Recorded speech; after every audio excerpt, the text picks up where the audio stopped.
What's up, Credit Fam? Welcome to Mentally Financial. This is the show where you get tips on how to deal with mental stress and financial stress. Hey, we just talk about the good things that's going to get us through the day, okay? So you come on in, get you something to drink, get you some popcorn, get you something that's a snack on. You know, me personally, I like me a glass of wine, and I just like to chill. So come on in, sit back, and let's talk about these tips, all right? I'm Gary B. Peace.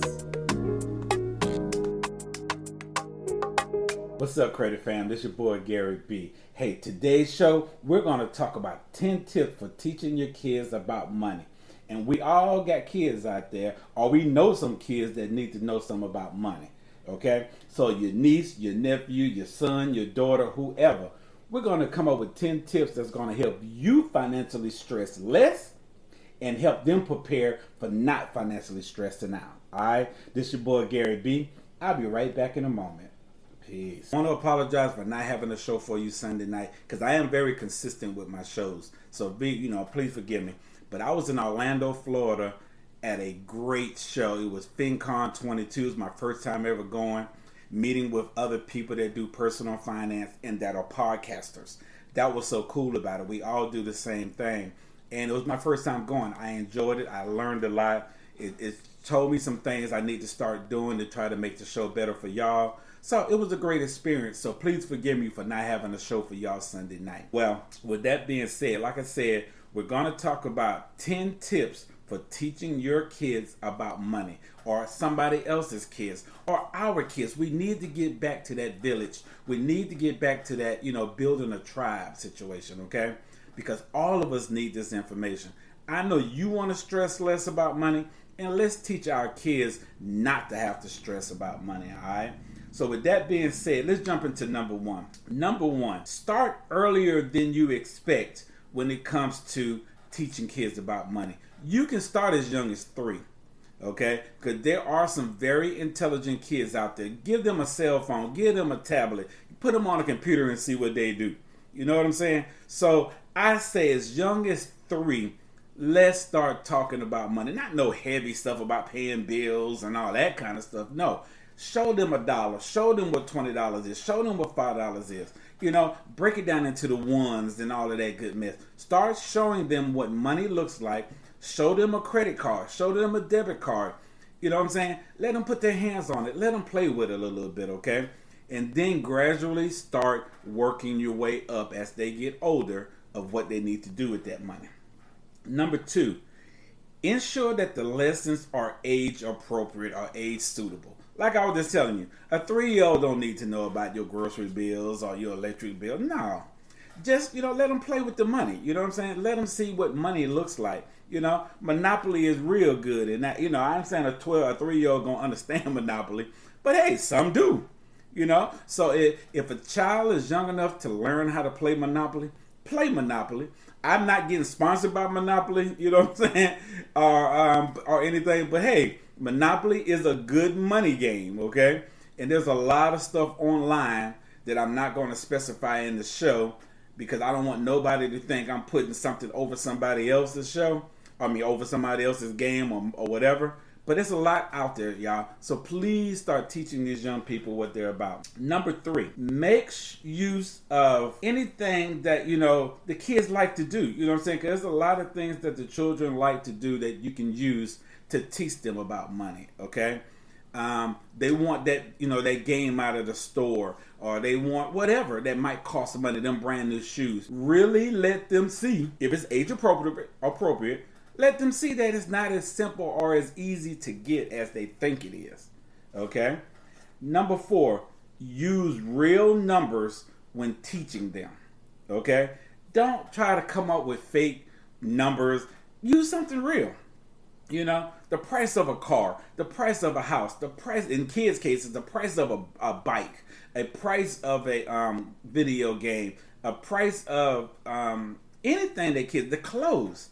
Use, hey, these pair of jeans cost $20, these shoes cost $100, or whatever you're buying for your kids.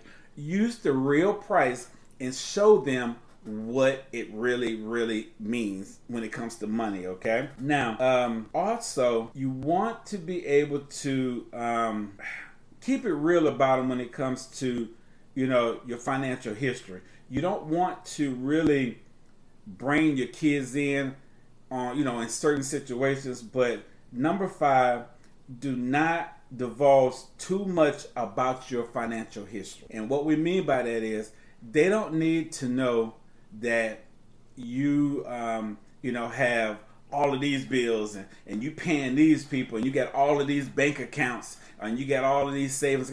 You don't need to divulge all that to the kids unless they're older kids and you putting your will together or something and you want them to know. But the younger generation, they don't really care about where all the money is sitting and all of that. They just want to know if you got it and you can spend it, okay? So that's number 5. Do not divulge too much about your financial history, okay? Now, one other thing. This is a quick snippet. This is number 6, okay? Find out what financial blunders, you have at home and then let it go, okay? So it's like the baggage. Find out what your financial baggage is, okay? And let it go. Because I'm telling you, it's all it is going to do is keep stressing you out. And we're trying to get from stressing you out. Let it go, okay? That's the bonus tip. Find out what financial baggage you have and then let it go. Stop living in the past. You know what it is because you done found out what it is. Let's work on it now. Let's work on it for the future, okay? Number 7, keep your money disputes as a private matter. Whatever you might be going through, whatever you and your wife, husband, spouse, boyfriend, girlfriend, partner, domestic partner, whatever y'all going through, don't let the kids see it. Don't be fighting over money in front of the kids. Honey, you spent too much. Honey, you spent too much. You know what I'm saying? We don't have no money this month. They don't need to hear the negative part of it so young, We want them to understand the money. So don't bring your financial frustrations or lack of education to them. You know what I'm saying? So leave those type of matters private. Leave them between you and the other person, okay? Number 8, do not attempt to keep up with the Kardashians or the Joneses. This depends on what era you are from. I'm from the Joneses era because I'm 53. But this younger generation, the millennials and the Z's and the alphas that are coming up, they are the Kardashian generation. You know what I'm saying? So don't let your eye fool you. Not saying that the Kardashians aren't rich or aren't billionaires or whatever they might be. Don't worry about their finance. Worry about your own finance. Teach your kids that they don't need to be like them. Be happy within their own financial situation. May it be good, okay? So, no, don't do that. Number 9, there's no need for your children to know how much or who is earning the most between the two of you. If you are a 2-parent home, they don't need to know your wife make more, your husband make more. Make it a family pot. You both bring the money home regardless of who makes the most. They don't need to know that. They don't need the complex of saying, oh, mama makes more money than dad. Dad ain't nothing. Or the vice versa. In this era, we need 3, 4, 10 incomes if we can get it to survive, okay? So don't let that hurt you. Leave that alone, all right? Number 10, do not show poor financial habits in front of your children. Very straight to the point, easy and real. Do not show them your old bad habits. Remember, we're trying to teach them something good, okay? When you go to the grocery store, go with your grocery list. You know what I'm saying? When you're shopping on Amazon, shop for what you're going to get. Or wherever you are, do what you're going to do and not let them see that impulsiveness sometimes. Sometimes that impulsiveness can break the bank, y'all. We don't want that, okay? So with that being said, I'm trying to tell you, we can teach these kids the right way if we take our time and make it work, okay? So work with me, I'll work with you, and we will break the barriers of financial ignorance. I'm telling you, y'all, it's out there. A lot of us are behind the times. Other countries, third world countries are doing better than us when it comes to financial education, y'all. We got to turn that around and stop that, okay? So with that being said, those are my 10 tips for this week. And those 10 tips are for teaching your kids about money. Number 1, start earlier than you expect as young as 3. Number 2, ensure that the lessons are age appropriate and suitable. Number 3, make use of anecdotes when teaching the children. Number 4, use real numbers when teaching them. Number 5, do not divulge too much about your financial history. Number 6, find out what your financial baggage you have and then let it go. Number 7, keep your money disputes a private matter. Number 8, do not attempt to keep up with the Kardashians or the Joneses. Number 9, there is no need for children to know who earns more money between their parents. And number 10, do not show poor financial habits in front of your children, y'all. Okay? Hey, with all that being said, I want to say thank you for hanging in there with me.